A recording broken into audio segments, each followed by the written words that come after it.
ప్రకాశం, నెల్లూరు, వైఎస్ఆర్ జిల్లాలోని దుర్భిక్ష ప్రాంతాల ప్రజల దశాబ్దాల స్వప్నం వెలిగొండ ప్రాజెక్టును సాకారం చేశారు సీఎం వైఎస్ జగన్. ఆసియా ఖండంలోనే అత్యంత పొడవైన నీటిపారుదల సొరంగాలను యుద్ధ ప్రాతిపదికన పూర్తి చేయించడం ద్వారా చరిత్ర సృష్టించారు. ఈ 2 సొరంగాలను వచ్చే నెలలోనే ప్రారంభించి జాతికి అంకితం చేయనున్నారు ముఖ్యమంత్రి. దీంతో ఈ సీజన్ నుంచే వెలిగొండ ప్రాజెక్టు ఫలాలు రైతులకు అందనున్నాయి. వెలిగొండ ప్రాజెక్టులో అత్యంత కీలకమైన టన్నెల పనులు ఎట్టకేలకు పూర్తయ్యాయి. మొదటి సొరంగం పనులు 2021 జనవరి 13వ తేదీన పూర్తి కాగా, రెండో సొరంగం పనులను 2024 జనవరి 23 నాటికి పూర్తయ్యాయి.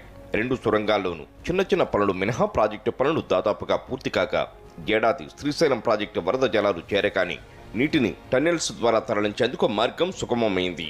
ఈ ప్రాజెక్టుతో ప్రకాశం, నెల్లూరు, కడప జిల్లా ప్రజలకు ఎంతో ప్రయోజనం చేకూరనుంది. ప్రకాశం జిల్లాలో 3.5 లక్షల ఎకరాలు, నెల్లూరులో 80,000 ఎకరాలు, వైఎస్ఆర్ కడప జిల్లాలో 30,000 ఎకరాలకు సాగునీరు అందించడంతో పాటు ఈ 3 జిల్లాల్లోని 30 మండలాల్లో 16 లక్షల మంది ప్రజలకు తాగునీరు అందనుంది. జలయజ్ఞం ప్రోగ్రాంలో భాగంగా 15 ఏళ్ల క్రితం దివంగత వైఎస్ రాజశేఖర రెడ్డి వెలిగొండ ప్రాజెక్టుకు రూపకల్పన చేశారు.